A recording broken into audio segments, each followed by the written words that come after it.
Ya la estoy grabando. Pues bienvenidas todas. Esta es la Parashá Lech Lecha del año 5781. Y en esta ocasión pondremos nuestra atención en un pequeño tema que se ve que no tiene grandes consecuencias y que se ve como que es una eventualidad de la Parashá. Y curiosamente puse la atención en este tema porque se convierte en un tema central en la historia del pueblo de Israel y de la humanidad. Y pues el tema a tratar se llama la guerra de los 4 reyes contra los 5 reyes. Entonces, vamos a posicionar, vamos a entender, Lech Lecha es la parashá que habla de Abraham, y comienza con Lech Lecha, comienza con el mandato divino de Abraham salirse de su ciudad natal, de su familia, de sus antecedentes. Y es exactamente cuando Abraham tiene 75 años que se presenta el Lech Lecha. Por lo tanto, Lech Lecha es la parashá que ocupa desde los 75 años de Abraham hasta los 99 años de Abraham. Es una parashá muy, muy interesante porque como que nos cuesta mucho trabajo creer que la primera vez que Dios habló con Abraham, la primera vez que Dios eh, tuvo contacto con Abraham Avinu, no fue cuando Abraham era chiquito, no fue cuando Abraham estaba de adolescente, no fue cuando Abraham rompió los ídolos en casa del papá, no fue cuando Abraham entró al horno según la tradición que vamos a hablar el día de hoy, sino Dios habló con Abraham increíblemente hasta los 75 años. Quiere decir que toda la vida de Abraham se la pasó Abraham indagando hasta que por fin un día dijo, Eureka, sí existe lo que pensé, sí hay un solo Dios. Y la parashá del Lech Lech es fascinante, pero vamos a poner la atención en un aspecto que les aseguro que nadie ha reparado mucho en él y que puede llegar a ser importantísimo y más que nada en nuestros días. La guerra de los 4 reyes contra los 5 reyes, no sé si la conocen, pero nos cuenta la Torá que yo le llamo, no quiero ser como espectacular, pero esta guerra de 4 reyes contra los 5 reyes que se desarrolla en la vida de Abraham y que involucra a Abraham, verdaderamente es la primera guerra mundial del mundo. Quiere decir, suena como un poco ilógico que lo diga de esta manera, pero cuando pensamos en la Primera Guerra Mundial, pensamos en la Primera Guerra Mundial que aconteció en el siglo XX, en 1917, etcétera. Pero no, acá estamos hablando de que este momento histórico representa la Primera Guerra Mundial, no nada más en ese momento, sino la reverberancia histórica que tiene esta guerra en nuestros tiempos nos va a traer algo muy, muy importante, que es entender cómo todo lo que sucede en Breshit es el arquetipo de lo que va a suceder a través de toda la historia. Por lo tanto, por eso es tan interesante y tan importante saber muy bien Bereshit. Por eso yo en una ocasión a unas alumnas les di 2 años Bereshit y paré de dar nada más por decreto, porque nunca acabé, nunca es que realmente me sentí satisfecha. La primera, esta guerra que quiero hablar, de la guerra de los 4 reyes contra los 5 reyes, se conoce en la literatura como la batalla de Sidim, porque sucedió en el valle de Sidim. Y bueno, es conocida como la guerra de los 4 reyes, como los 5 reyes, y también es conocida como la guerra en donde muere Laomer. Le suena como un tema del pasado que no tiene importancia, pero curiosamente van a ver qué interesante es. ¿De qué se trata esta guerra? Bueno, la guerra comienza en la Torá diciendo que en la época de Shinar, que era un rey que se llamaba Amrafel, en la época de Amrafel, si ustedes se recuerdan la clase pasada que hablamos de la Torre de Babel, dijimos que la Torre de Babel estaba planeada para ser construida precisamente en un lugar que se llamaba Shinar. y dijimos que Shinar es el Valle de los Huesos, donde cayeron todos los huesos del diluvio. Y es en donde se trató de hacer la ciudad y la torre, que posteriormente va a ser los cimientos de la cultura babilonia.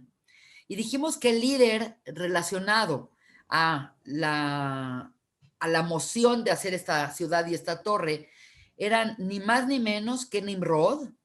Y la clase pasada hablamos de Nimrod como un ser muy pernicioso, un ser muy manipulador, que finalmente lo que quería es a todos darle sentido a su dolor, a su miedo, etcétera, para hacer un proyecto en el que él dominara.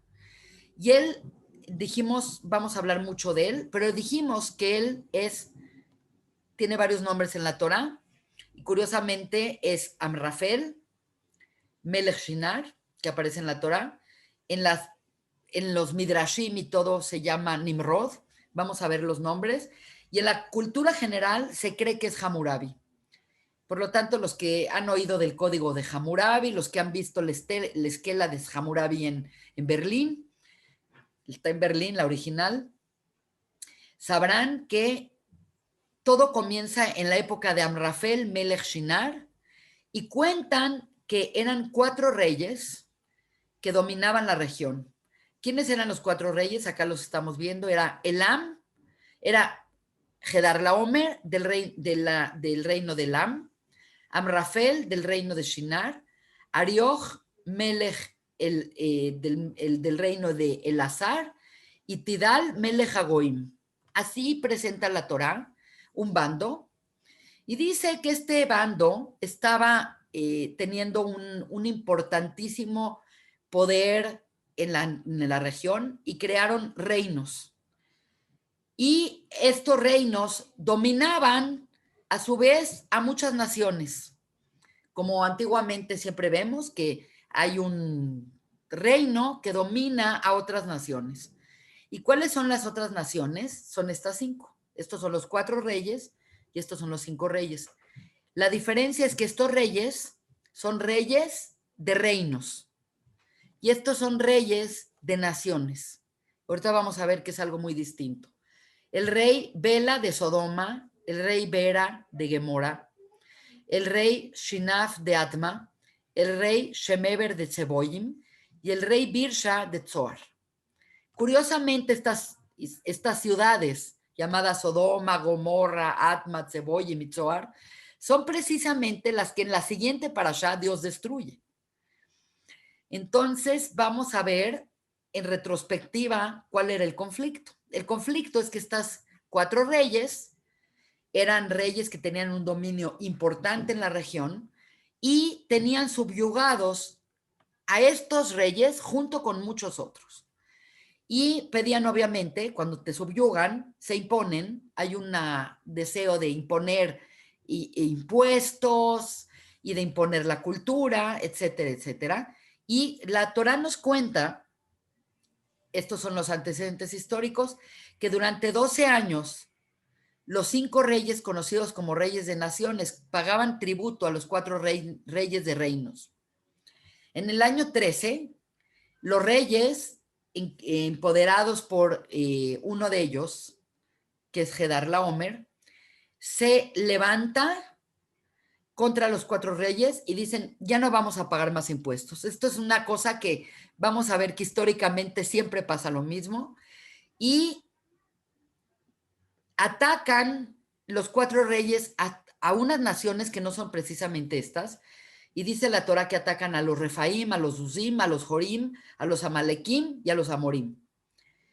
Y llegan hasta la zona del Mar Muerto, donde está ni más ni menos que la ciudad de Sodoma y la ciudad de Gomorra, que son como las ciudades más grandes de la región.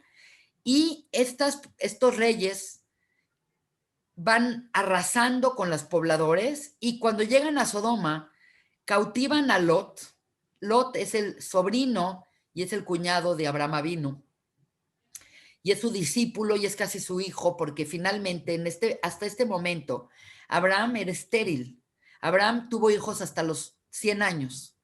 Bueno, tuvo a su primer hijo a los 86 años, pero esto estamos hablando de que todavía no había nacido en Ismael, cuando estos reyes llegan a Sodoma y si se acuerdan, y esto es parte de esta parasha, hay un momento histórico en donde Lot se va con Abraham y hay un momento histórico en donde Lot se separa de Abraham y se separa de manera drástica. Quiere decir, se va completamente al extremo de lo que eran los aprendizajes de Abraham, no porque él era un rasha. Es un personaje muy oscuro y muy complicado de la Torah. Creo que de Bereshit el personaje más difícil de entender es Lot.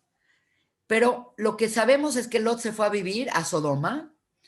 Su mujer se llamaba Edis, vivía en Sodoma y tenía 4 hijas y vivían en Sodoma.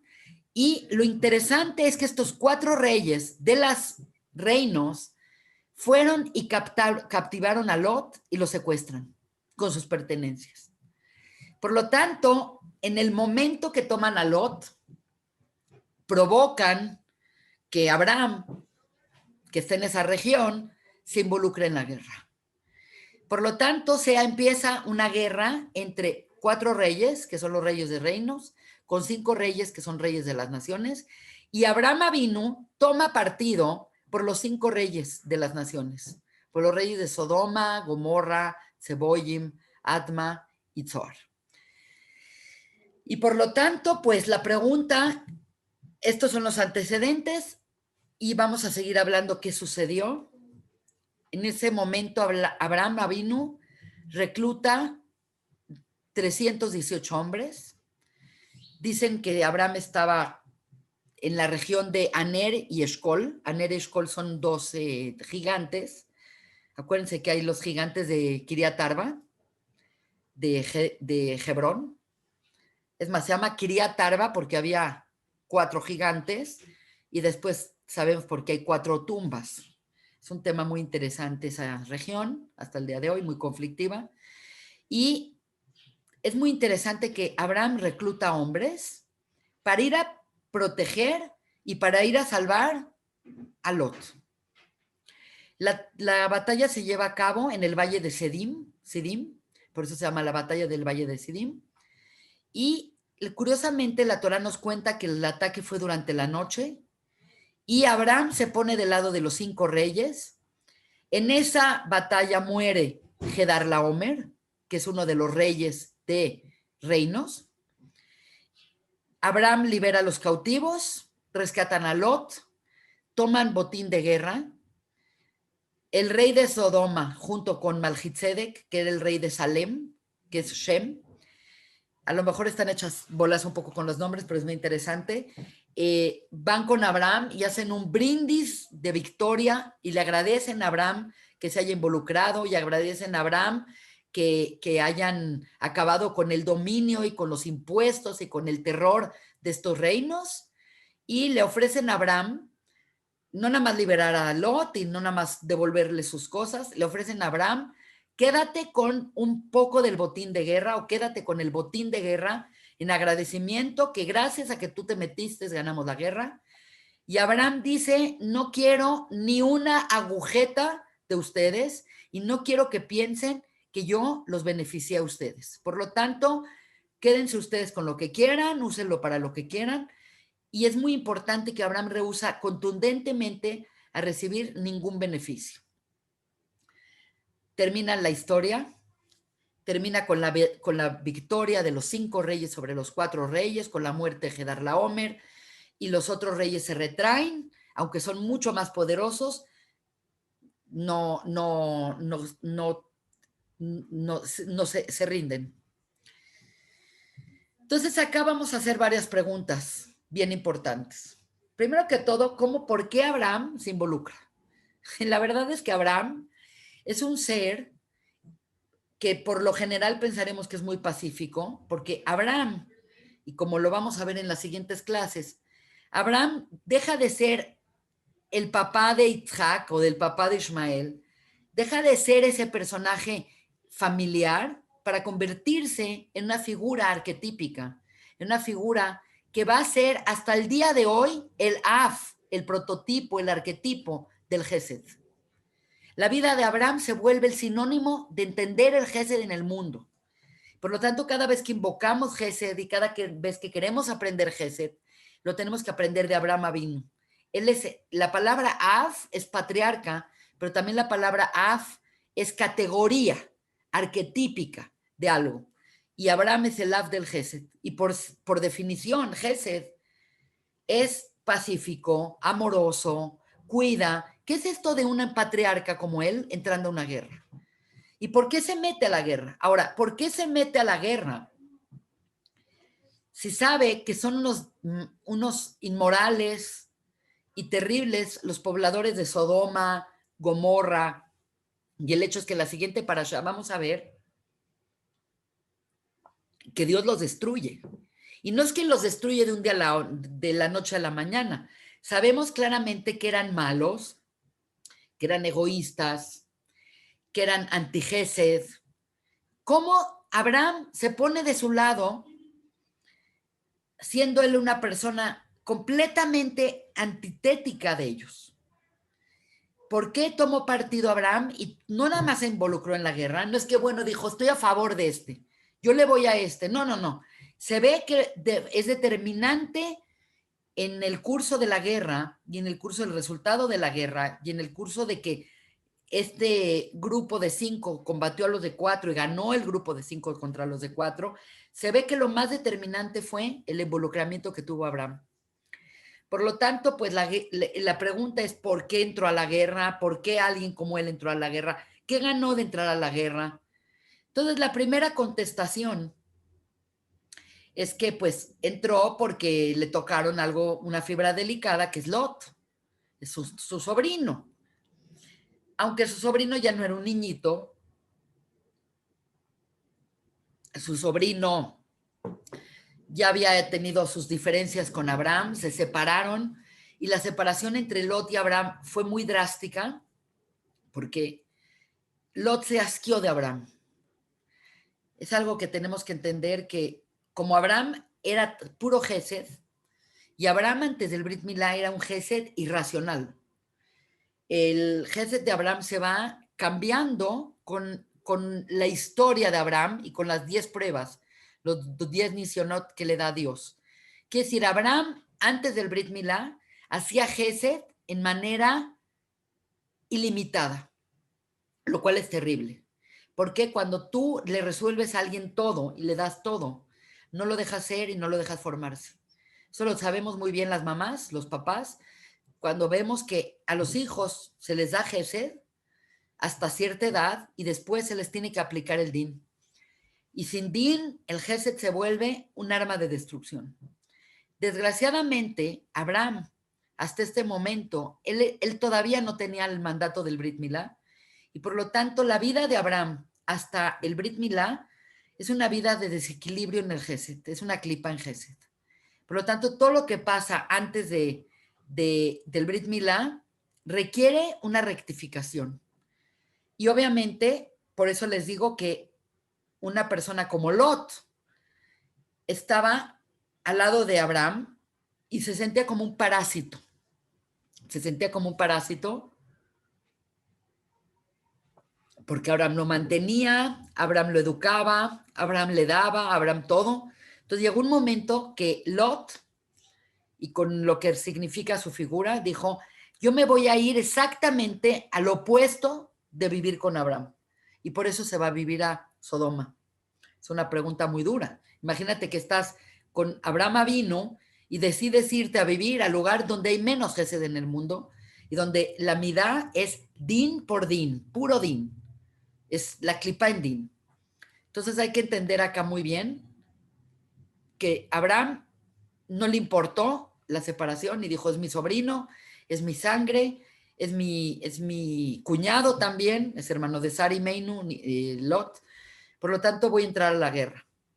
Pero Anet, perdón que te interrumpa. sí, Yo tengo entendido que Lot también se fue, según Rashi, porque las ovejas de Abraham tenían bozal sí, y las de Lot no tenían bozal.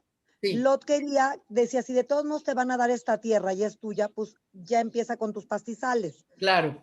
O Eh, sea, todo lo contrario a Dean, sino yo puedo suponer que Lot era una persona que quería todo de a gratis, que quería ya, o sea, como que mucho más relajado, como el Gesed que estás hablando de Abraham Avinu, que le daba sin medida. Mira, ese Rashi es muy importante porque se ve como muy superfluo. Los pastores, el problema principal que dice la Torá, en efecto, fueron los pastores. Juntaban a las borregos de Abraham con los borregos de Lot. Y los borregos de Abraham iban a pastizales permitidos y cuando pasaban por un pastizal prohibido les ponían bozal para que no vayan a comer nada que no era de ellos.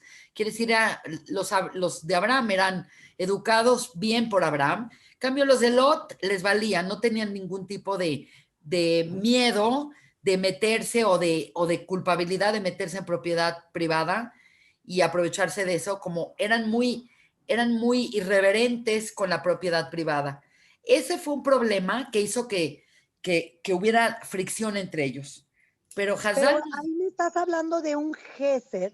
O sea, tú me estás diciendo que Lot estaba ya harto de recibir y recibir y recibir de Abraham y que sí, quería más din. ¿Dónde está el din de hacer justicia en los pastizales ajenos? pues el ¿Y problema qué fue la es que causa de la separación? la figura de Lot en general es una figura muy particular porque es la figura de la clipá de Gesed. El problema de Lot no es Din. Lot se va a un lugar de Din porque se siente perdido con Abraham, Ajá. se siente como que Abraham le resuelve todo, pero la realidad es que Lot es la clipa, y así lo estudia el Zohar, es la clipa de Gesed, O sea, el Gesed malentendido. el Gesed malentendido, siempre entendió mal el Gesed. En la clase que entra vamos a ver cómo él siempre entiende mal el Gesed. Cuando vienen a salvarlo y vienen los famosos vecinos, ¿se acuerdan de esa historia que vienen los vecinos a atacar a los visitantes?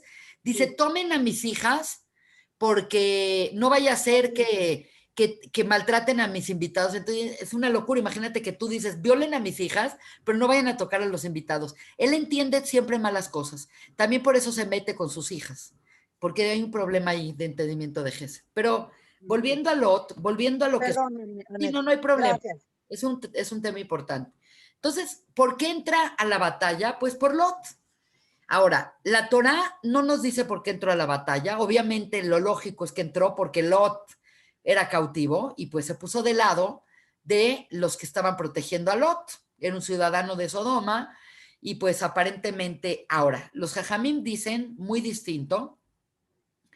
Dicen claramente que Abraham y Lot aparentemente se parecían mucho. Hay una Gemore que dice que siempre los sobrinos se parecen mucho a los tíos. Y la intención no era secuestrar a Lot.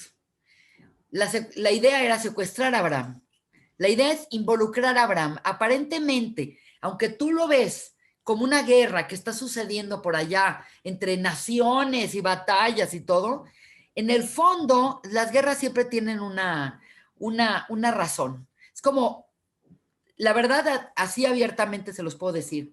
Se ve como que la Segunda Guerra Mundial tenía muchas frentes y había mucho tema, y había el Tratado de Versalles, y había el espacio vital que querían agarrar los alemanes, pero en el fondo cuando tú ves la Segunda Guerra Mundial, el, el motivo ulterior de Hitler era ir y matar a todos los judíos.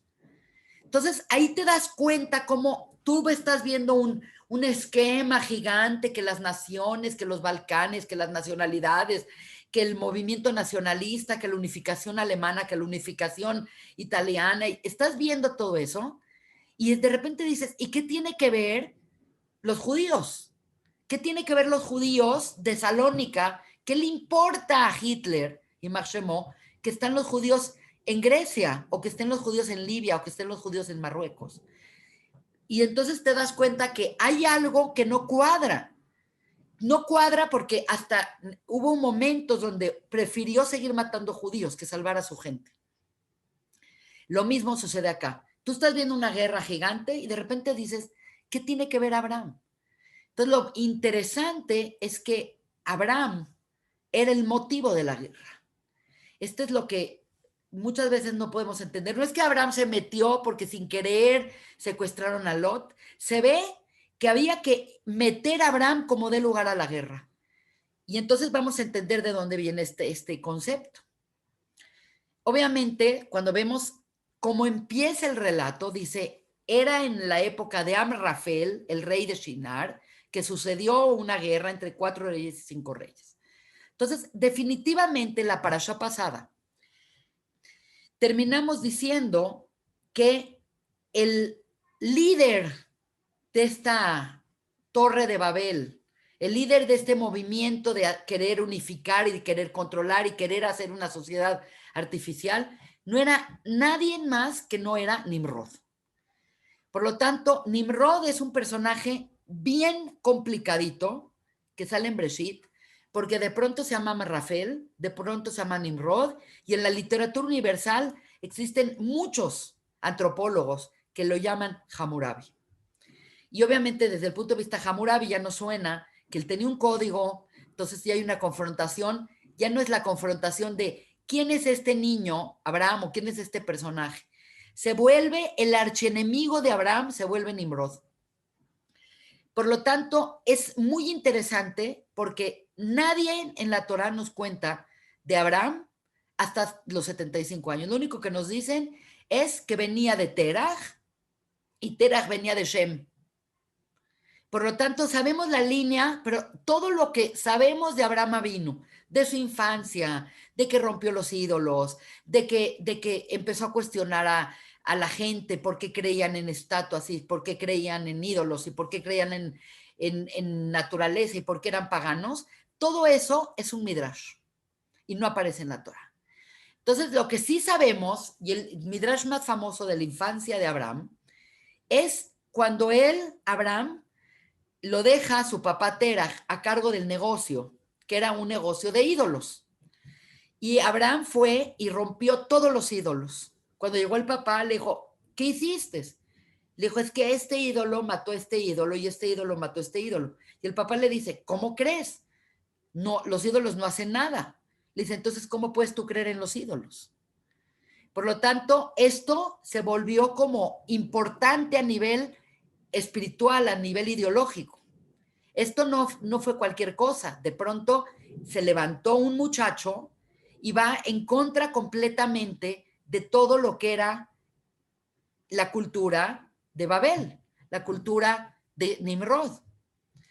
Y por lo tanto, vamos a, independientemente de esto que es muy interesante, lo vamos a ver después, vamos a ver qué está pasando acá. ¿Qué significa esta guerra? ¿Qué significa históricamente lo que está pasando acá? Entonces, les tengo que platicar un poco el Midrash, para que no se distraigan, los voy a ver frente a frente. Les tengo que contar un poco el Midrash. El Midrash cuenta que Abraham empezó cuestionando a su familia sobre la idolatría. El Midrash dice que, y este Midrash está contenido, lo cuenta increíblemente el Rambam, en las Ilhot Abodazara, en las leyes de Abodazara.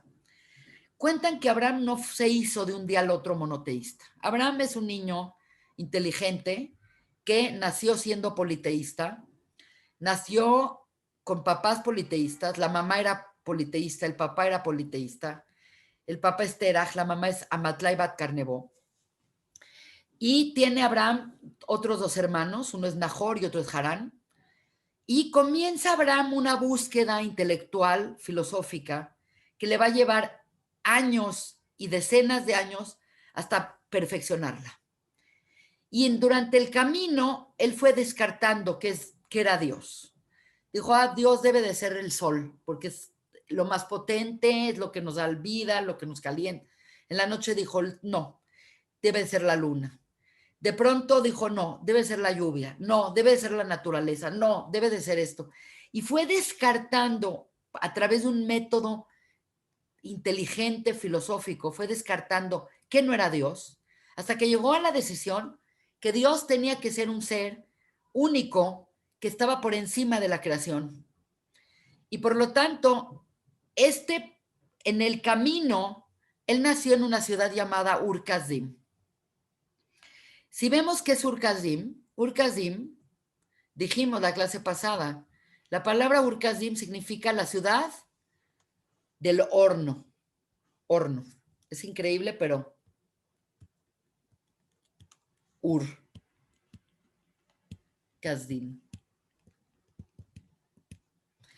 Y dijimos la clase pasada que lo primero que hizo Nimrod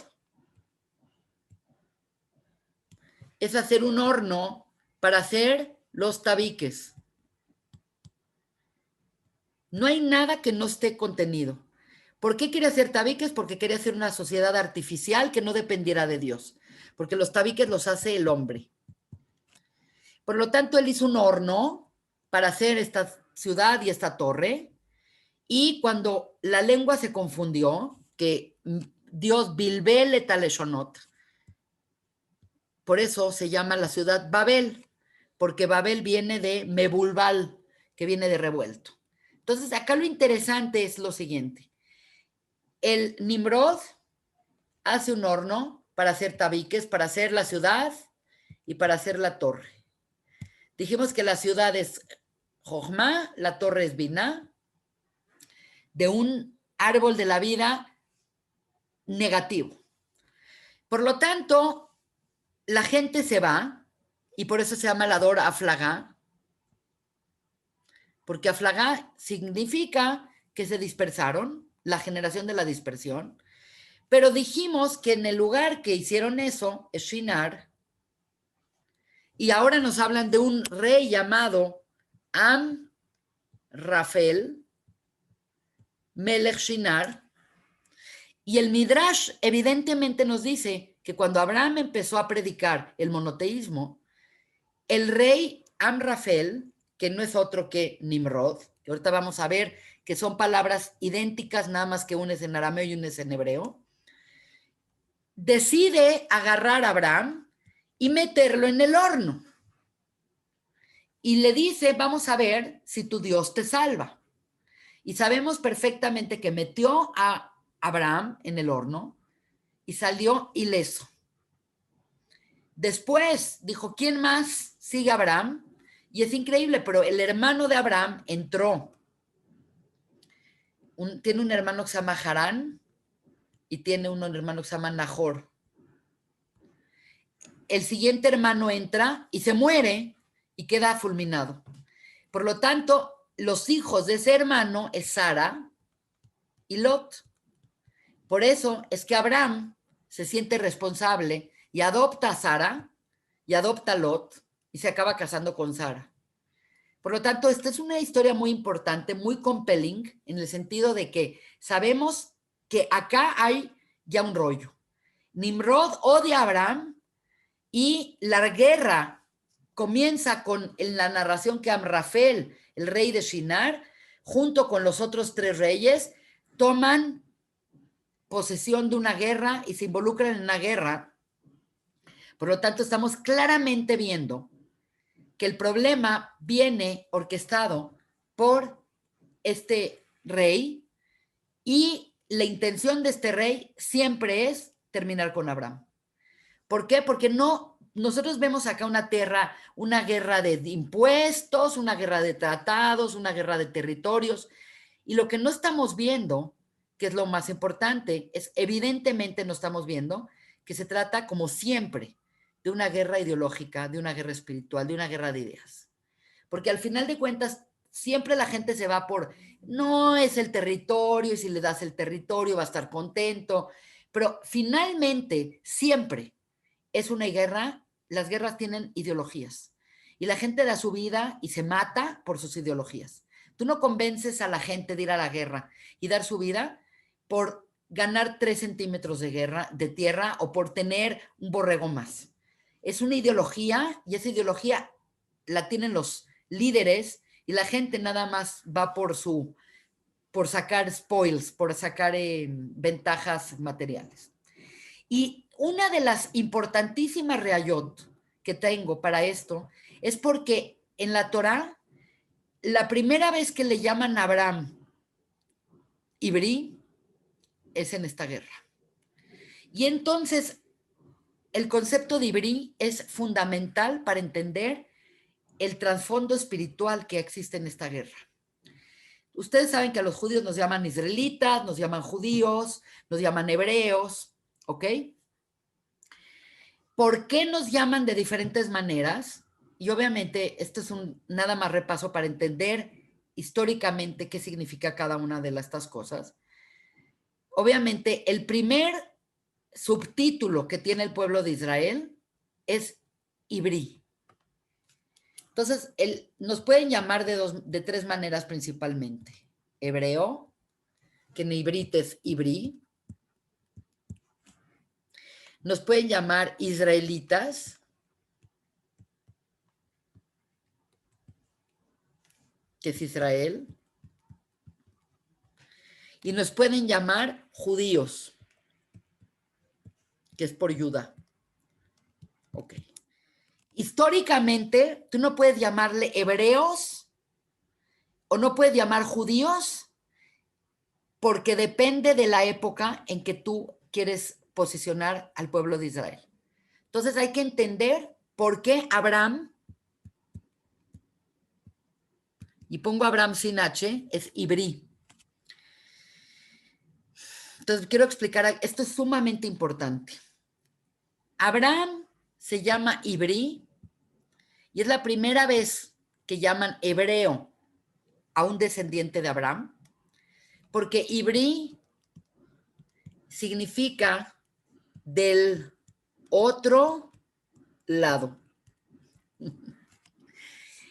Y es increíble, porque este concepto de que los hebreos somos los otros es real y está embebido en este concepto. ¿Por qué? Porque había una humanidad politeísta y Abraham fue el primer monoteísta. Por lo tanto, Abraham siempre va a ser el otro, el que no se conformó con este sistema. Y significa que está al otro lado del río Éufrates. ¿Por qué? Porque Abraham, por sus ideas, lo quemaron, no se quemó, y le dijeron, te largas de acá. Vino Nimrod y le dijo, agarra tus cosas y a tus familiares, y ustedes ya no pueden vivir acá. Entonces, es muy interesante la migración de Abraham, porque Abraham va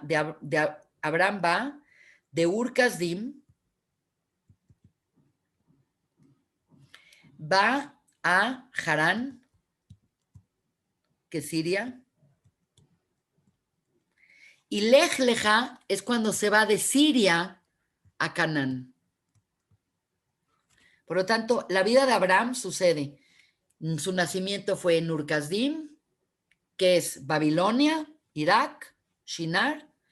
Se va a vivir a Siria, a Harán, en donde se lleva toda su familia. Teraj, los hermanos, todos son de Harán. Labán, eventualmente, Betuel, todas estas personas raras que somos como primos de ellos. Y finalmente, cuando Dios le dice Lej Leja, es cuando él se va a Canaán y se va nada más con Sara y con Lot. Por lo tanto, el concepto principal, por lo que yo digo esto, es que la primera vez históricamente que Dios habla y que la Torah habla de Ish Ivri, significa que Abraham estaba ideológicamente en otro lugar. Abraham es el rompeaguas, es el parteaguas de la humanidad filosófica, porque Abraham es el padre del pueblo de Israel, Abraham es el padre de los musulmanes, Abraham es el padre de los cristianos. Como Abraham es padre de Isaac, que es abuelo de Isaf, y Isaf es Roma. Y como Ismael es hijo de Abraham, son los musulmanes. Quiere decir, el 70% de la humanidad o el 60% de la humanidad son descendientes de Abraham. Y por otro lado, también Abraham, cuando ya quedó viudo de Sara y Meinu, se casó con esta mujer, ¿cómo se llamaba? Ketura. Agar, que era Agar, ¿no? Ketura, que era Agar. Ketura es probable que es Agar, pero no sabemos seguro, pero Ketura tuvo hijos que son los Bnei Ketura, que es el este. ¿Y quiénes son los hijos de Bnei Ketura que van al este? Pues los hindúes, todos los demás naciones. Quiere decir, toda la religión, incluyendo el brahmanismo, que es como Abraham, y los judíos y los cristianos y los musulmanes provienen de Abraham. Y Abraham es ibrí, porque Abraham es el que está del otro lado de la humanidad. Le llevaba de vuelo a la humanidad el concepto de ser el otro. Obviamente israelitas somos a partir de Jacob, que se cambia a Israel, y somos judíos a partir de que se divide el reino de Israel de Yehudá y que las 10 tribus se exilian y supuestamente todo Am Israel somos judíos porque venimos de Yehudá, de la partición. Por lo tanto, es muy importante siempre no tener anacronismos y no llamarle, cuando salen de Egipto, no se les puede llamar judíos porque se les tiene que llamar hebreos. O se les puede llamar israelitas, pero no se les puede llamar judíos. Es muy importante. Tenía una alumna que siempre me llamaba la atención de usar mal los términos. Por lo tanto, en esta historia, y esto es lo que quiero llegar, no es la historia de una guerra que sucedió y que Abraham pues, sin querer se metió. No, no, no. Se ve que el motivo de la guerra era un motivo ideológico y por lo tanto tiene un trasfondo espiritual, ideológico importantísimo, y por lo tanto la victoria de Abraham se convierte en la victoria eventual del pueblo de Israel. Por lo tanto, tengo que llamar acá mucho la atención un término que ustedes ya conocen, todos los rabanim lo mencionan, que es Maseh Avot Siman Levanim. El Maseh Avot Siman Levanim significa que algo que le pasa a los patriarcas, algo que le pasó a Jacob, algo que le pasó a Rivka y Meinu, algo que le pasó a Abraham, tiene una reverberancia histórica y tiene un eco histórico que repercute en mí hoy. Quiere decir, porque si la Torá, que es eterna, contiene una historia que no tiene consecuencias o una historia que es totalmente del momento, ¿por qué la tiene la Torá? Porque la Torá es eterna. Y la Torá, yo veo la Torá para entender mi realidad. Por lo tanto, cada cosa que está en la Torá, no es que esté contemplado todo lo que le sucedieron a los Sabot, pero todo lo que sí está contemplado, que está en la Torá de los Sabot, quiere decir que tiene una repercusión en mí ahora. Maseh Avot significa lo que le sucedió a nuestros patriarcas, es un simán, es un signo para los banim, para nosotros. Y esto se vuelve palabras mayores históricamente, porque estudiar la Torá de esta manera, es decir, independientemente del conflicto del que estamos hablando, este conflicto tiene un eco histórico que me influye a mí hoy en día. ¿Y cómo me influye a mí hoy en día? Vamos a entender esto visto con otros elementos. ¿Quiénes son los 4 reyes? Si es que estos reyes tienen una reverberancia histórica, ¿qué son estos reyes? Entonces les tengo que decir acá que en base a esto se nos abre un mundo de información. Y el mundo de información es el siguiente. El Midrash Rabbah, en nombre de Rababín, y esto está avalado y está muy tratado por Nachmanides, por Ramban y por el Gaón de Vilna. Entonces les dije así como 3 grandes que tienen este tema contemplado. Dice así, los 4 reyes que representan las 4 naciones que están hablando, que es Amrafel y Tidal, etcétera, etcétera, van a ser las 4 naciones que van a exiliar y que van a dominar a Israel. Y obviamente sabemos perfectamente cuáles son los 4 exilios. Son Babel, Babilonia, con Nebuchadnezzar, Persia y Media, que es toda la época de Purim, Grecia, que es en Antiochus, y Edom, que es la destrucción del segundo Betamigdash por Roma. Por lo tanto, cada uno de estos reyes son el antecedente ideológico y el antecedente de otras naciones.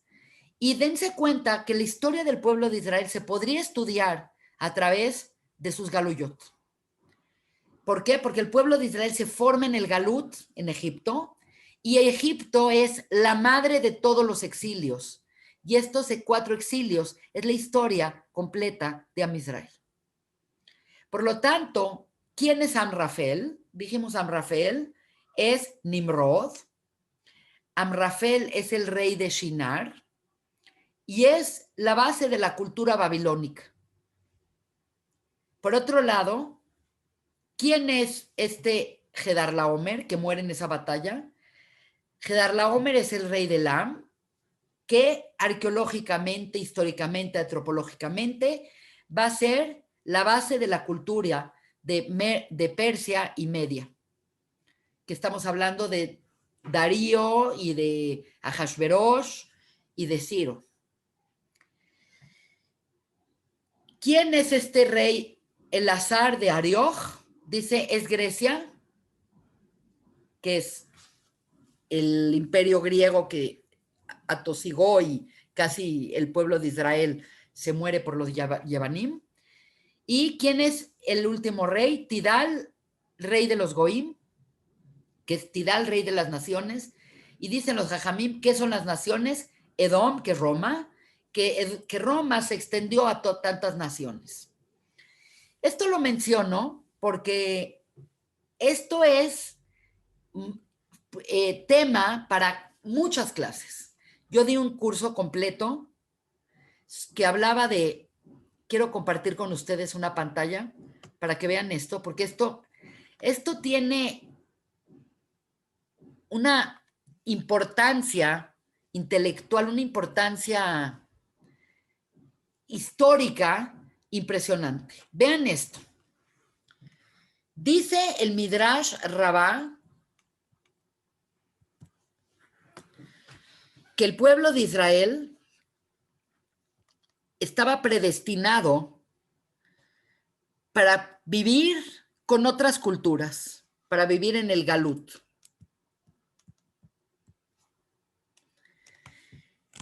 Y el Galut no es necesariamente un castigo. La gente piensa que estamos en el Galut como castigo. El Galut es una forma educativa. Y el Galut tiene un propósito. Y el propósito principal que tiene el Galut es aprender, reforzar la identidad y llevar la Torá a las demás naciones. Llevar la moral y la Torá con las naciones. Quiere decir, gran parte de lo que es el Galut es que cuando te pones tú ante otra nación, haces una diferencia entre lo que tú eres, yo soy esto, y lo que no soy. Por lo tanto, cuando una persona entra en el Galut, tiene 2 posibilidades. Una es que se asimile a la cultura local y la otra es que se fortalezca. Ok. Egipto es la madre de todos los galuyot. Egipto se convierte en el arquetipo de los galuyot, es el modelo. Pero dice el Midrash Rabbah que el pueblo de Israel va a vivir 4, inclusive 5 exilios. Perdón que lo quité. Ahorita lo vuelvo a poner y se los voy a explicar. El primer exilio, obviamente, es Egipto, pero Egipto no se cuenta porque Egipto es el arquetipo de todos los exilios. Todo lo que pasó en Egipto es lo que va a pasar en todos los egipcios, en todos los exilios. Y la Geulá que sucedió en Egipto va a ser la Geulá final. Entonces, Egipto es como el modelo y se subdividen los exilios y el pueblo de Israel se divide en 4 exilios que casi son 5. Babel, con la destrucción del primer Betamigdash por Nebuchadnezzar. Va a poner Nabucco como la ópera. Ese es el primero. Después viene Persia, Parás y Madai, que es la época de Purim, que es Persia. Después viene Yaván, que es Grecia. Y después viene Edom, que es Roma. Impresionante lo que les voy a decir. Dice el Midrash Rabbah en Breshit, ay, qué tonta soy. Babel, nada más voy a poner así, Persia, Roma y Grecia. Dice el Midrash Rabbah, Babel es Tohu, Persia es Va, Bohu, Grecia es Hoshech y Roma es Teom. Desde que Dios creó los cielos y la tierra, Bereshit bara Elohim et hashamayim betaretz, ve'aya haaretz haya tohu, bavou, behoshech al pnei teom, el Midrash Rabbah dice que se refiere ya a los exilios. Los exilios ya estaban contenidos porque era parte del modelo por el cual el pueblo iba a pasar. Y es algo increíble porque acá todavía no hay pueblo.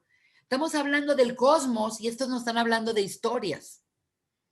Y obviamente esto es que cada vez que el pueblo de Israel va a pasar por estas culturas, el pueblo de Israel va a salir con una pérdida muy grande de gente asimilada.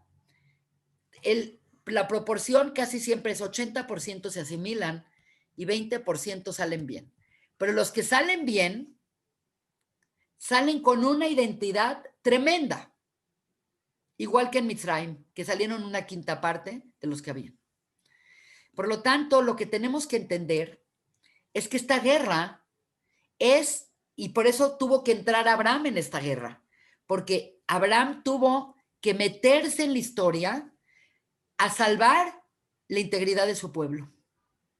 Entonces, el involucramiento de Abraham, aunque se ve que por Lot y no. Abraham se metió en esta guerra porque si no se mete Abraham en esta tierra, en esta guerra, y no gana esta guerra, entonces el pueblo de Israel se hubiera perdido con los exilios.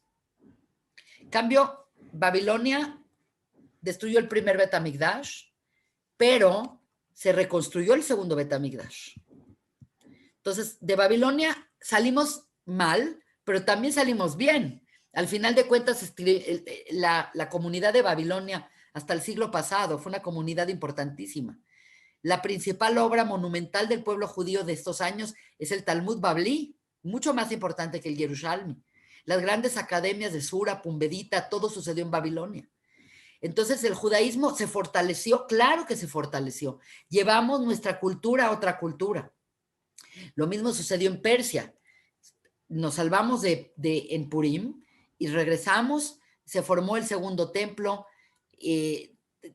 regresó con Ezra y Nehemia al pueblo de Israel, etc. En Grecia, aunque estaban en el pueblo de Israel, estaban en la tierra de Israel, el segundo templo estaba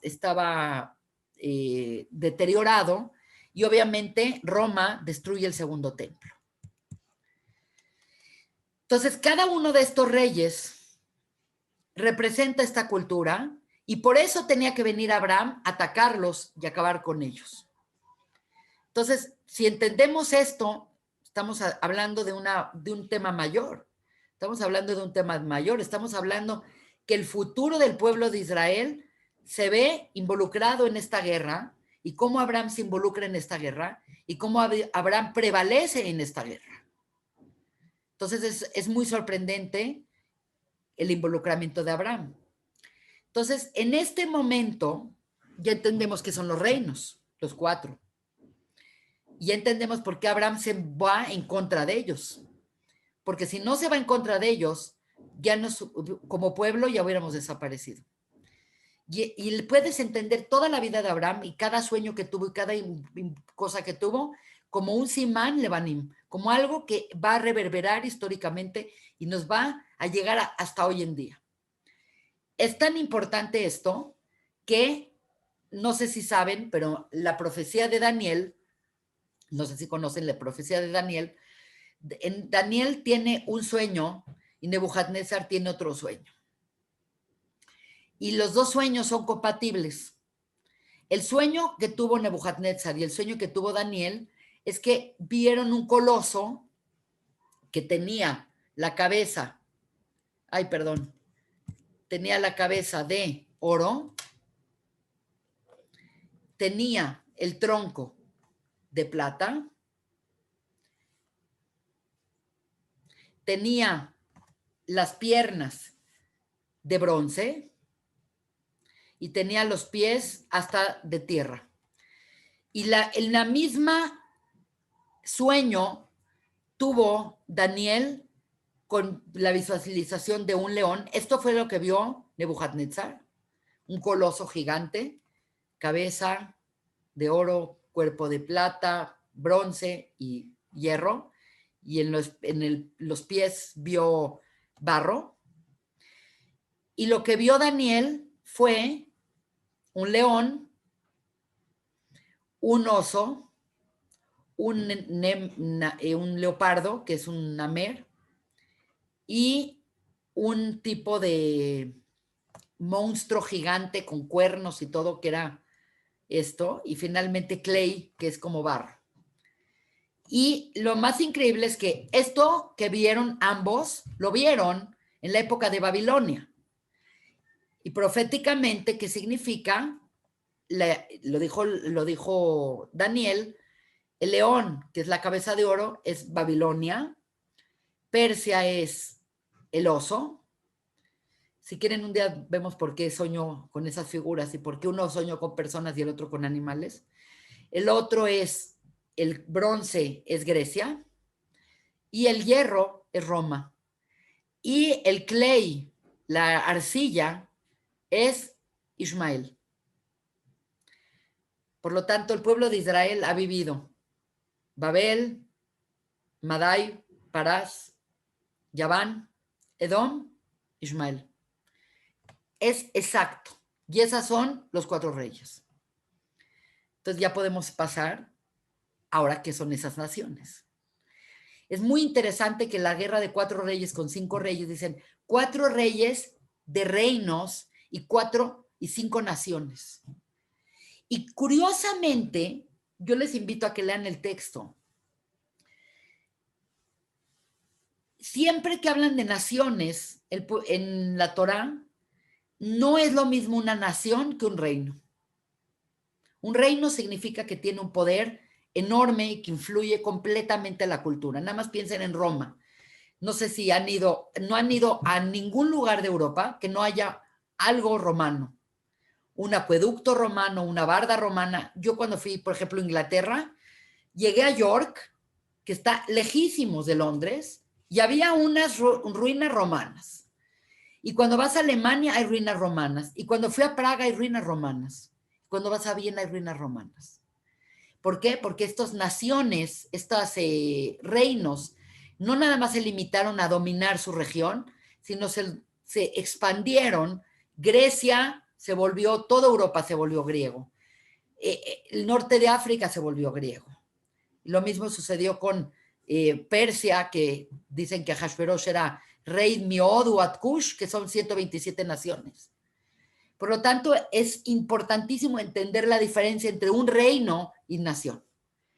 Lo que van a hacer las naciones son los arquetipos de naciones vecinas, regionales.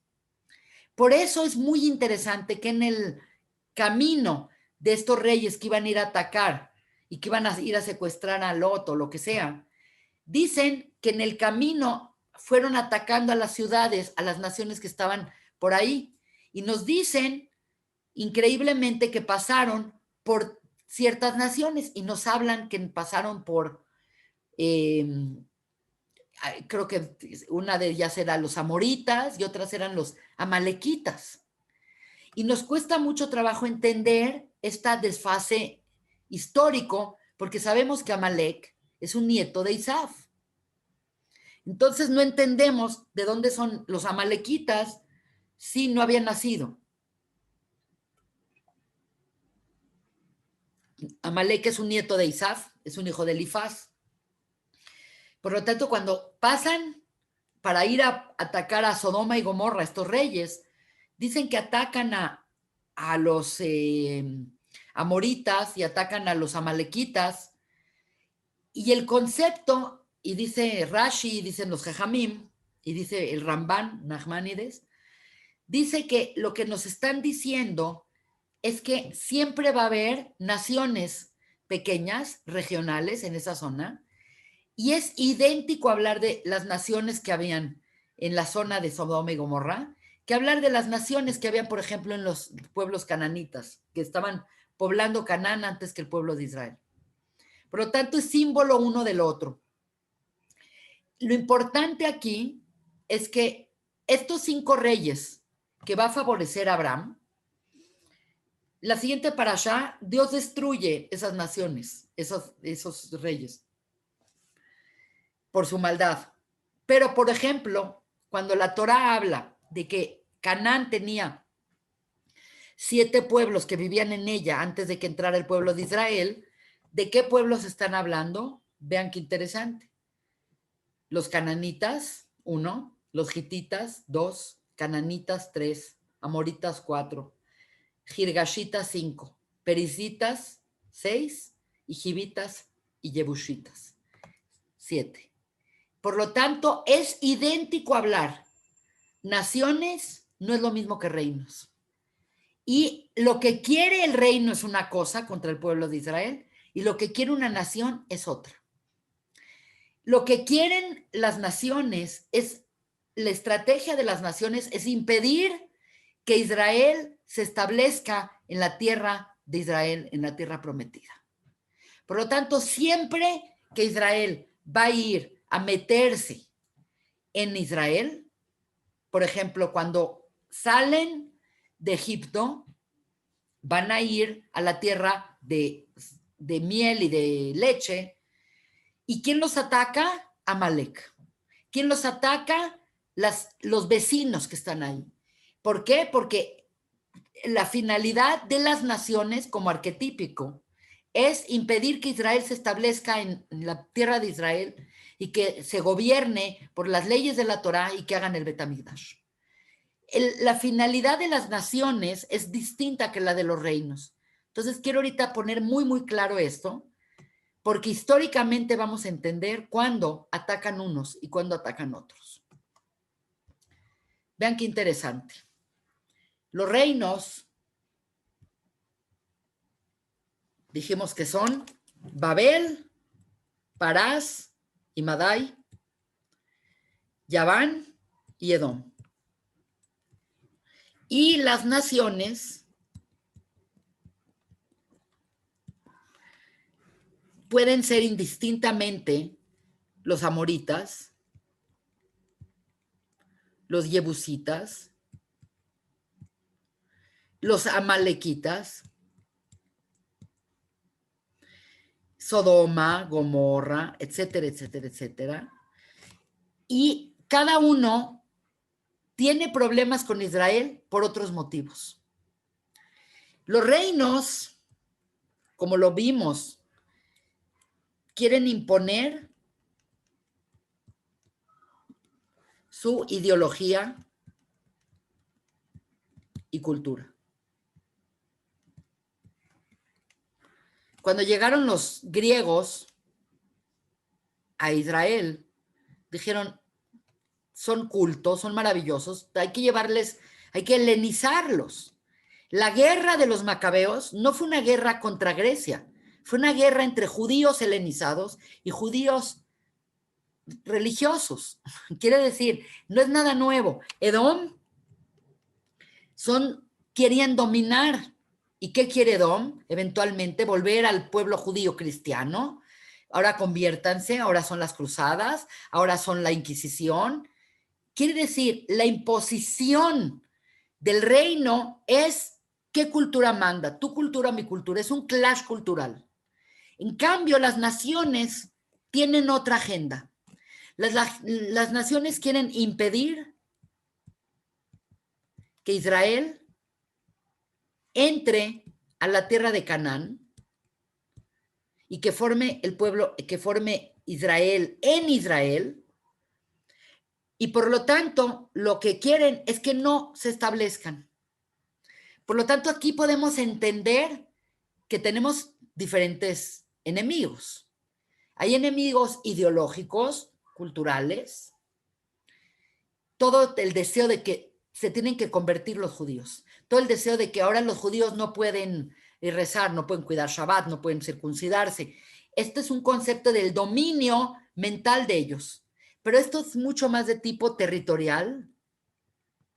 Y por eso siempre Amalek acaba atacando al pueblo de Israel, siempre.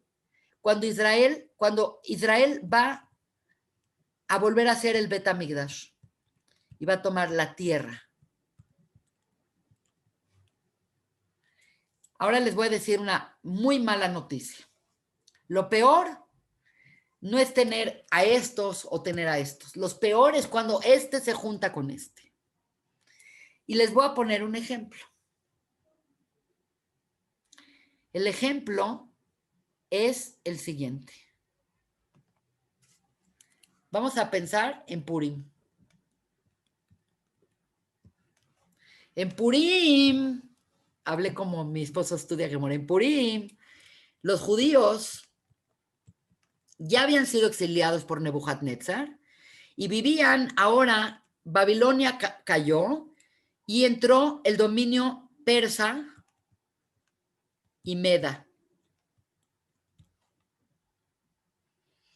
Por lo tanto, vino primero Darío, luego vino Koresh, Ciro, luego vino Ahasverosh,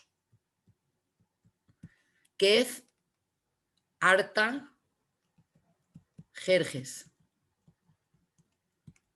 persa. Entonces, por un lado, los judíos están en manos de un reino y estaban mal. Pero ¿cómo estuvieron mucho peor cuando llegó Amán, el agageo, Agagí, que era amalequita? Entonces aquí, si aquí estaban mal, con él, genocidio. Entonces cuando se junta el reino con la nación, hoy va voy para el pueblo de Israel. Porque entonces tratan de quitar tu cultura y además es precisamente los amalequitas los que impiden que retomen su territorio. Nada más para contarles la historia, para darle shape y que vean que es verdad. Los judíos fueron exiliados por Nebuchadnezzar. Nebuchadnezzar acabó muy mal. Saben que se volvió loco y luego se convirtió. Es toda una historia muy interesante Nebuchadnezzar. Y después de Nebuchadnezzar vino Belshazzar. Y cuando Belshazzar estaba ceremoniando que se acabó la profecía de los judíos y que ya no iba a haber retorno a Israel, esa noche entró Darío, mató a Belshazzar. Darío es persa, Ciro es meda, Ahasverosh es persa. Cada rey tenía que campechanear un persa, un meda, un persa, un meda. Y Ciro había permitido a los judíos el regreso a la tierra de Israel. Por lo tanto, ya los judíos estaban a punto de entrar a Israel. ¿Quién viene a atacar? Las naciones. Y por lo tanto, cuando llegó a Ahasverosh, se hizo el decreto de exterminar al pueblo de Israel en su totalidad. Increíblemente, Ahasverosh se casó con Esther y tuvieron a Darío II. Y Darío II permitió que los judíos regresaran con Ezra y Nehemia y se construyera el segundo Bet Hamikdash. Por lo tanto, esto es completamente amití, históricamente así es. Ahorita estamos, por ejemplo, viviendo, y les voy a pasar el famoso coloso otra vez, porque esto está, a mí me parece interesantísimo. Vean qué interesante. Estamos históricamente, ya pasamos por Persia, ya pasamos por Media y acá por Grecia, y ya estamos al final de Edom, que duró 2000 años Edom, por eso se llama Teom. Teom es el abismo. La peor, con la que peor nos fue, definitivamente fue Edom, porque al final de Edom que viene la Shoah, y cuando viene la Shoah, vean impresionante, ¿cuándo viene la Shoah? Cuando los judíos, con el mandato británico, quieren entrar otra vez a la tierra de Israel. ¿Quién viene? Hitler, que es Amalek, atacar a los judíos, impedirles que entren, y entramos. Esto ha costado muchas vidas, mucho dolor, mucho todo, pero acá estamos. ¿Qué es el barro? Este barro, dice en el sueño, dijo Nebuchadnezzar, y el titán tenía los pies llenos de clay es como arcilla, tierra, que por más que la quería remover, no la podía remover. Entonces dicen los jajamim, impresionante, son los árabes, es Ismael, que no los puede remover. ¿Por qué? Porque están en todas partes. Y finalmente ahí acaba la profecía. La profecía acaba que al final Israel prevalece ante todas estas ataques, naciones, etcétera, etcétera, en Yemei Meshiach. Amén, que así sea. Bueno, ya llegamos a la recta final. Anet, una pregunta. Sí, ¿Hitler era Amalek? 100%. ¿Por qué si era alemán? Porque No, yo en puedo el entender que es más bien Roma, ¿no? no, te voy a O sea, explicar. todo lo que es la parte de Europa. Es que te voy a explicar. Es bastante complejo explicar cómo se derivan las naciones, pero haz de cuenta, entender que Edom se vuelve Roma me costó mucho trabajo y tuve que estudiar libros enteros de Yeshiva University para llegar a eso. Pero bueno, ya esto lo damos for granted, que Roma es Edom y Roma es la madre de la cultura occidental. Entonces, en algún momento, como ustedes saben, Roma no nada más se convierte en Constantinopla y se divide el imperio bizantino. Roma se vuelve el Sacro Imperio Romano Germánico. Quiere decir, Amalek ya no es una nación particular que vive en esta región. Ya cuando algo se vuelve arquetípico, ya no requiere de que seas de esa nación. Amalek se convierte en un rasgo de personalidad y en un rasgo filosófico. Y el propósito de Amalek es un propósito filosófico. Y el hecho es que el Zohar dice que desgraciadamente una de las naciones que salieron como el pueblo de Israel, cuando el pueblo de Israel salió de Egipto, que salió con el Erev Raf, la palabra Erev Raf proviene de 5 siglas, de 5 letras, y una de esas letras es Amalek.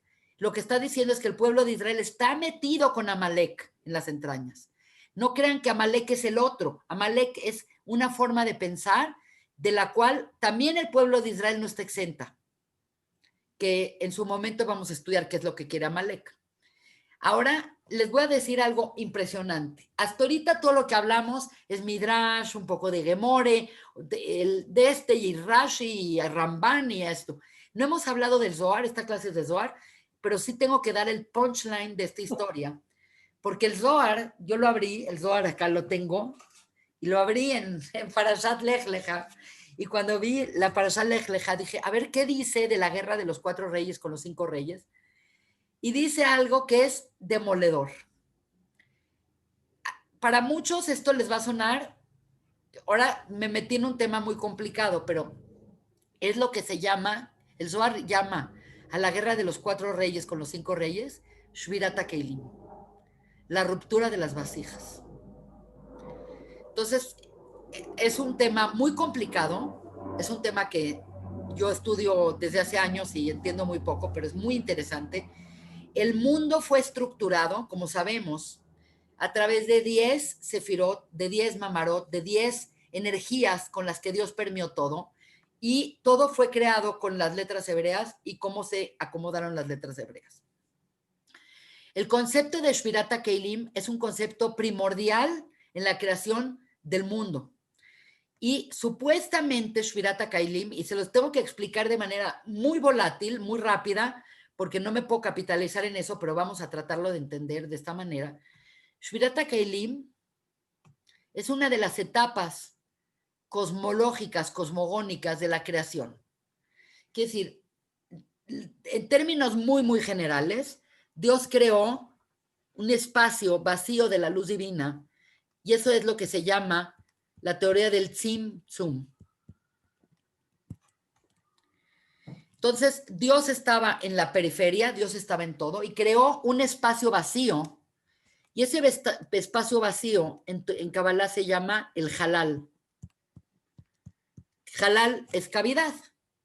Entonces, nosotros, el mundo y la creación se hizo como una cavidad dentro de Dios, donde Dios está en la periferia, todo acá, todo alrededor acá, y creó un espacio completamente vacío con la idea de que el mundo exista separado de él. Entonces, Dios se replegó y dejó un espacio como un útero donde contiene toda la creación.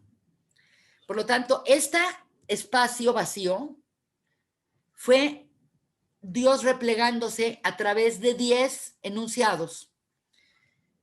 1, 2, 3, 4, 5, 6, 7, 8, 9 y 10. Es lo que en el Shabbatón les dije que era como una cebolla. Una cebolla porque cada mamar, cada sefirá era una capa. Y una capa, y una capa, y una capa, y una capa, y una capa. Quiere decir, cada una de estas, la primera es Keter, Jochma, Binah, Gesed, Din, Tiferet, y la última, Malhut. Cuando Dios dejó entrar un rayo para que eso exista, ese rayo que entra se llama un Kaf. Kaf es un rayo. Entonces, esto les estoy hablando de Kabbalah, de la Arizal profunda, pero muy resumida. Pero rápidamente se los voy a explicar. Cuando Dios dejó entrar el Kaf, sucedió un accidente relativo, un accidente intencional, que se llama Shvirat HaKeilim, la ruptura de las vasijas. Quiere decir, la vasija, lo creado, la capa, no pudo contener la fuerza de esa luz que entró a través de un rayo y todo se tronó. Eso significa Shvirat HaKeilim. Y obviamente Shvirat HaKeilim se estudia desde muchos puntos de vista, así como estudiamos la historia a través del exilio. El Shvirat HaKeilim también tiene una repercusión en los exilios. El Zohar llama al modelo de cómo fue la guerra de los 9 reyes, que son 4 reyes y 5 reyes, lo llama Shvirat HaKeilim. ¿Y qué son los 4 reyes? 1, 2, 3, 4, y los 5 reyes. 1, 2, 3, 4, 5, que se rompieron. Entonces nada más les quise contar esto, porque el Zohar se va por un tema completamente cosmogónico que tiene una reverberancia histórica muy importante con los reyes que reinaron de Isaf antes de un rey judío. Si ustedes analizan, más adelante en las siguientes parashot lo vamos a ver, Isaf se desarrolla mucho más antes que Jacob. Y para cuando Israel tiene un rey, que su primer rey es Shaul, rey de carne y hueso, Isaf ya había tenido 8 reyes. Por lo tanto, la caída de estos reyes ante el primer rey de Israel es reverberante de la guerra de los 4 reyes con los 5 reyes. Se los quise mencionar, no me quiero adentrar en eso, creo que la clase es bastante compleja sin esto, pero lo quise mencionar porque yo ofrecí dar una clase que incluyera el Zohar y dándoles un poquito van a ver que se les va a empezar a abrir su deseo de aprender mucho más del Zohar y me parece que era muy importante mencionarlo. Creo Anet, el último rey, o sea, sí, tú hablaste de 9 reyes. Hay uno que no se rompió, que es el Malhut, me quiero yo suponer. ¿Es Malhut no se Hashem o es el rompe. Mashiach? No, No se exactamente, rompe, Malhut es no el se rompe. Mashiach. Es que lo que pasa es que Malhut, obviamente es Mashiach, quiere decir, si nosotros quisiéramos ver qué pasó con esa ruptura cósmica, yo lo explico de una manera como la siguiente manera. Esto es muy interesante entenderlo de esta manera. Vamos a suponer que están alineados así 1, 2, 3, 4, 5, 6, 7, 8, 9, 10. Vamos a pensar en lo que se llamaría un problema efecto dominó. El problema de efecto dominó es que cuando entró el rayo, Rompió todo. encendió en Keter y Keter no tuvo la fuerza de soportar, entonces rompió, pero como es la vasija más grande, la verdad debería de haberlo hecho así, 1, 2, 3, Ah, ok. 5, 6, 7, 8, 9 y 10. Como es la Ok. vasija más grande, se rompió, entonces a la hora de romperse, se volvió a reestructurar y todo lo que se rompió y ya no ocupó en ella, cayó, de Keter cayó a Jochma. Jochma le pasó lo mismo, entró más de lo que cabía, entonces se rompió, pero se volvió a reestructurar. Entonces dejó vertir su contenido no estructurado y roto sobre Binah. En Binah pasó lo mismo, cayó la fuerza, se rompió, se volvió a estructurar porque es muy grande la capacidad de Binah y ya cayó sobre Gesed. Y así se fue cayendo como un efecto dominó que este tira este tira este tira este. Entonces lo que fue pasando es que esto se reestructuró, esto se reestructuró, esto se reestructuró, pero a partir de Gesed, y lo voy a poner por eso de otro color, este fue cayendo en este, y este fue cayendo en este, y este fue cayendo. Y aquí, cuando llegó acá, que lo voy a poner en otro color, aquí ya no había dónde vertir. Entonces, este se pudo contener. Quiere decir, es como una inundación. Penthouse se fue para el piso 9 y del 9 al 8, Ok. del 8 al 7. Así se fue cayendo la ruptura hasta que al final ya no hay dónde pasar porque hasta ahí llegó el límite. Por lo tanto, todas sufrieron una ruptura, excepto Malhut, que contuvo todo lo que se fue rompiendo. Es increíble, pero todo lo que se fue rompiendo es la sustancia del mal y todo lo que está contenido dentro de la sefira de Malhut es la sustancia del bien. Entonces, yo sé que me metí en un tema de camisa de 11 varas, pero se los quise mencionar porque son 9, que son a su vez 4 versus 5. Y 5. Eso es lo que dice el Zohar.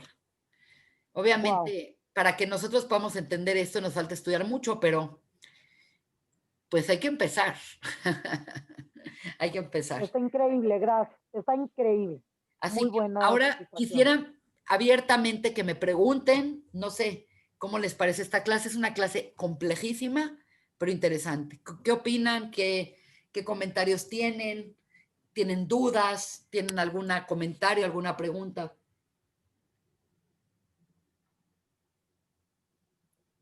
Te iba a decir algo.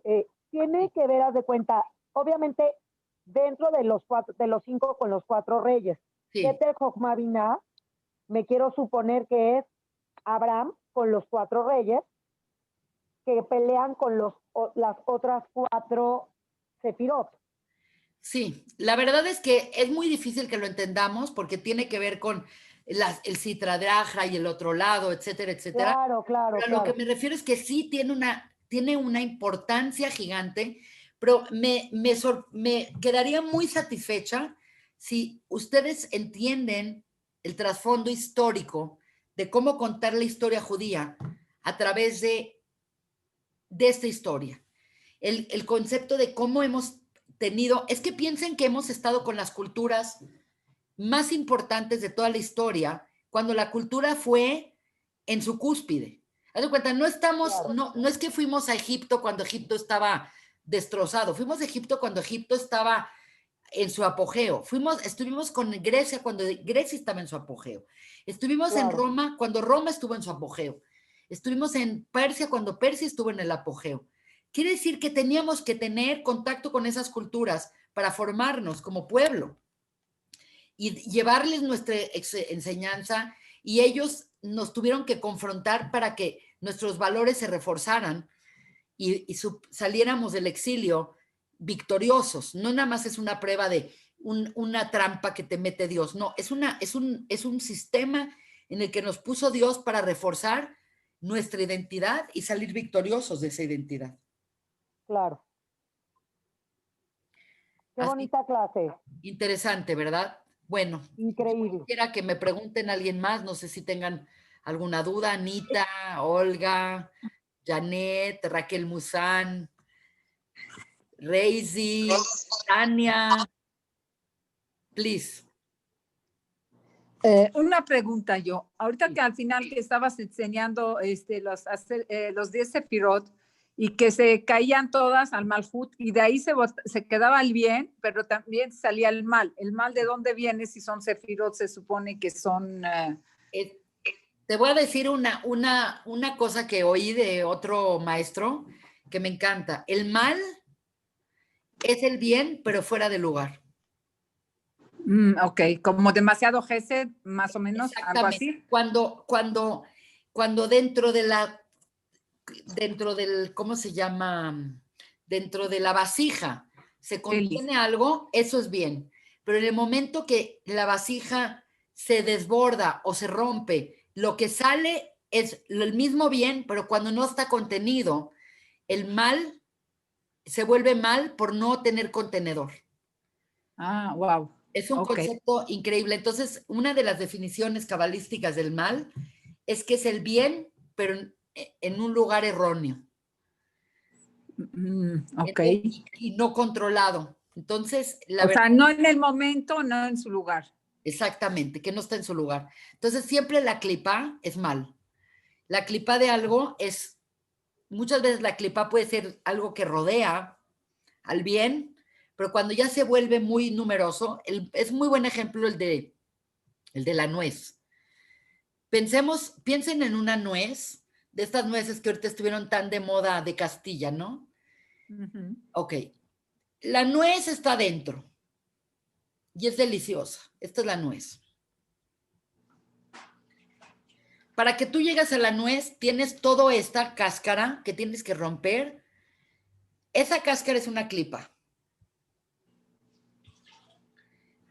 En el momento que tienes, por ejemplo, una vasija, vamos a poner una vasija como tal cual un tarrito. Todo lo que cabe en la vasija es el bien. Pero si la vasija se truena, si la vasija se rompe acá, todo lo que está bien, que se cayó, eso es el mal, que no está contenido. Wow. Entonces es un concepto. Entonces por eso en este mundo, como es un mundo donde cayó todo lo que fueron cayendo de los demás mundos, al ir cayendo las demás cosas, unas fueron contenidas y esas son el bien, y todo lo que está no contenido es el origen de la sustancia del mal. Y le llamo sustancia porque es una creación, se vuelve física, el mal es muy sensorial, el mal es muy físico. Por eso estamos aterrados en este mundo, porque como este mundo es un mundo de fisicalidad, el mal se fisicaliza en este mundo, no es nada más un concepto. El concepto, bueno, es un concepto, pero el mal llevado a cabo nada más se puede llevar en esta realidad física.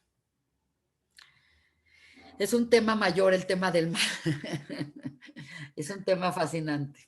Preciosa, preciosa clase. La verdad, mucha información. Sí necesitamos como volverla a ver Sí. y sí escribir, pero está preciosa. Muchas gracias.